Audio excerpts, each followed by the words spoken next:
Hello વિદ્યાર્થી મિત્રો, સ્વાગત છે તમારું આપણી યુટ્યુબ ચેનલ એક્સેલન્સ ક્લાસીસમાં। આપણે ભણીએ છીએ ધોરણ 10 નું ગણિત અને ધોરણ 10 ના ગણિતની અંદર આપણે ભણીએ છીએ ચેપ્ટર નંબર 8 ત્રિકોણમિતિનો પરિચય। આનાથી આગળના વિડીયોમાં આપણે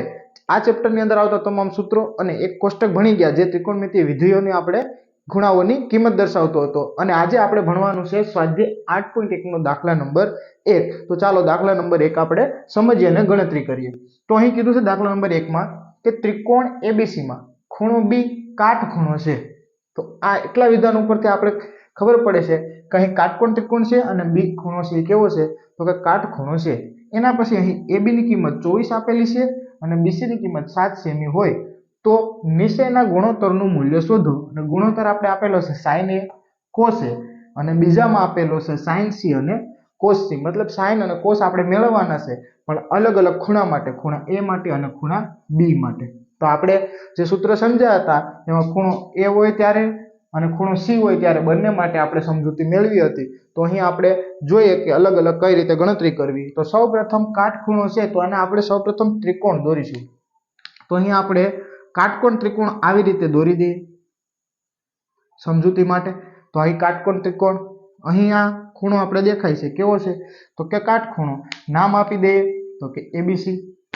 તો અહીં A અને અહીં C, આ ખૂણો છે એ કાટખૂણો છે અને કાટખૂણો કયો લેવાનો છે તો કે B। હવે AB નો માપ 24 આપેલો છે તો AB અહીં ક્યાં બને છે તો કે આ ભાગ AB કેટલો માપ આપેલો છે 24 અને એના પછી BC નો 7 તો આ BC નો માપ આપેલો છે 7। હવે તો કે હવે શું કરવું પડશે તો હવે સૌપ્રથમ મારે sin નો માપ જોઈએ છે। તો જો અહીં I માં સૌપ્રથમ મેળવીએ આપણે sin A। તો sin A મારે મેળવવું હોય તો sin A માટેનું બાજુના આધારે અહીં બાજુના માપ આપેલ છે તો બાજુના આધારે સૂત્ર શું થાય તો સામેની બાજુ એટલે આપણે સાબા લખીએ અથવા તો પૂરું લખીએ કે સામેની બાજુ નું માપ જોશે। છેદમાં કોનું માપ જોશે તો કે છેદમાં મારે કર્ણનું માપ જોશે। તો હવે વાત કરો કે અહીં ખૂણો મારે કોને લેવાનો છે તેને। તો ખૂણો A લઈશ તો અહીં આ ખૂણો લઉં તો સામેની બાજુ કઈ થાય તો કે એની સામે જોશો એટલે ખબર પડે કઈ બાજુ થાય સામેની તો કે BC અને કર્ણ તો કે કાટખૂણાની સામેની બાજુ આ બાજુ કઈ થાય કર્ણ। તો અહીં જો કર્ણનો માપ આપેલો છે તો કે ના, અહીં કર્ણનો માપ આપેલો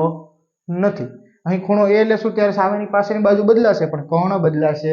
નહીં। આપણે થિયરીના વિડીયોમાં સમજ્યા હતા ખૂણો C લઈએ કે ખૂણો A લઈએ તો અહીં સામેની અને પાસેની બાજુ બદલાય પણ કર્ણ બદલાય નહીં। તો હવે મારે કર્ણ મેળવવાનો છે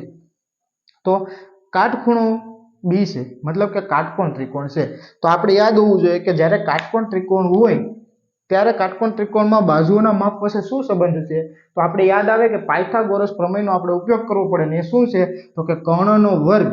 કેટલો હોય છે તો કે કર્ણનો વર્ગ એ બાકીની બે બાજુઓના વર્ગના સરવાળા જેટલો હોય। એટલે કે કેવી રીતે લખી શકાય તો કે આ કર્ણનો વર્ગ એટલે કે 80 તો અહીં લખશું કે અહીં પાયથાગોરસ પ્રમેય મુજબ પાયથાગોરસ પ્રમેયનો ઉપયોગ કરશો એટલે AC નો વર્ગ બરાબર બાકીની બે બાજુ AB નો વર્ગ પ્લસ બીજી બાજુ BC નો વર્ગ આવી રીતનું થશે। હવે આપણી પાસે જે કિંમત છે એ મૂકીશું। કર્ણની કિંમત આપણે મેળવવાની છે તો એમને એમ રહેવા દેશું કે AC નો વર્ગ એમના એમ, AB ની કિંમત છે 24 તો અહીં 24 નો વર્ગ વત્તા BC ની કિંમત છે 7 તો અહીં 7 નો વર્ગ। હવે તો કે AC ની કિંમત એમના એમ, AC આપણે ખબર નથી એટલે AC નો વર્ગ એમના એમ 24 નો વર્ગ તો 24 નો વર્ગ થશે 570। જો આપણે ખ્યાલ ન હોય તો આપણે 30 સુધીના વર્ગ આપણે પાકા કરવા પડશે આ ચેપ્ટર માટે અને જો નો ખ્યાલ આવે તેમ છતાં તો આપણે 24 ગુણ્યા 24 કરી લેશું એટલે 24 નો વર્ગ આપણે ખ્યાલ આવી જશે પ્લસ 7 નો વર્ગ તો એ તો આપણે ખ્યાલ જ હશે કેટલો હશે 49। બંનેનો સરવાળો કરીએ આપણે તો AC નો વર્ગ બરાબર 6 અને 9 15 વધી 1 8 8 ને 4 12 નો બગડો વધી 1 625। તો હવે તો કે આ વર્ગ છે મારે ખાલી AC ની કિંમત જોઈએ તો AC બરાબર શું થાય તો કે AC બરાબર આ વર્ગ છે સામે જશે એટલે વર્ગમૂળ તો વર્ગમૂળમાં 625। હવે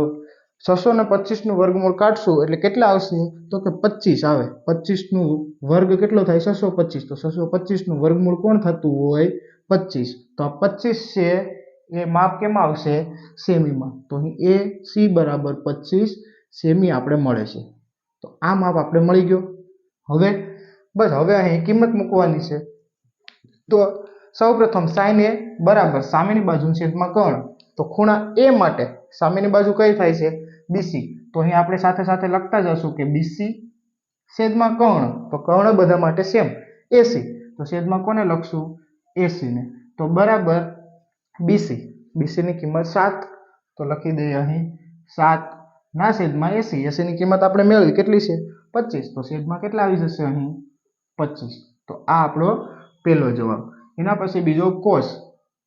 તો cos A નું સૂત્ર શું થાય તો તમે કહેશો સર પાસેની બાજુ ના છેદમાં કર્ણ બરાબર પાસેની બાજુ તો કે ખૂણા A ની વાત કરવાની છે BC તો કે એની સામે છે આ તો કર્ણ છે તો કઈ બાજુ વધી AB આ એની પાસેની બાજુ તો AB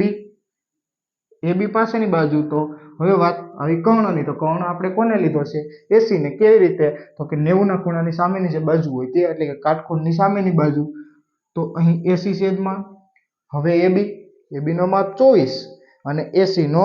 25 તો 24 ના છેદમાં 25 આવશે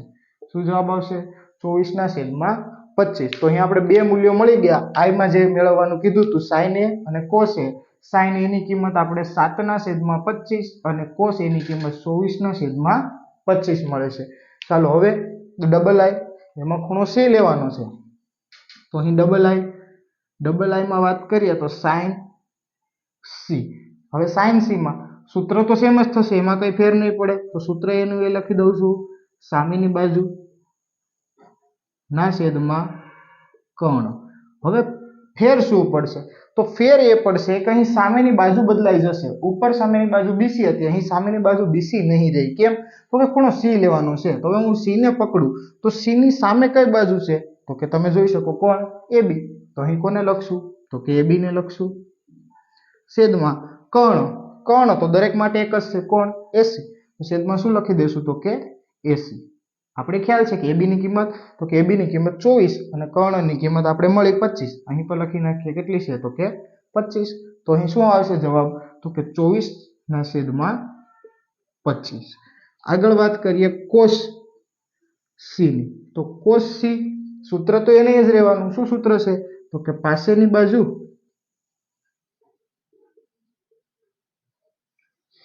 ના છેદમાં કર્ણ તો હવે પાસેની બાજુ અહીં બદલાઈ જશે ઉપર પાસેની બાજુ AB હતી તો AB તો અહીં શું થઈ ગઈ સામેની બાજુ તો આ કર્ણ છે આ સામેની બાજુ છે ખૂણા C ની તો પાસેની બાજુ કઈ વધી BC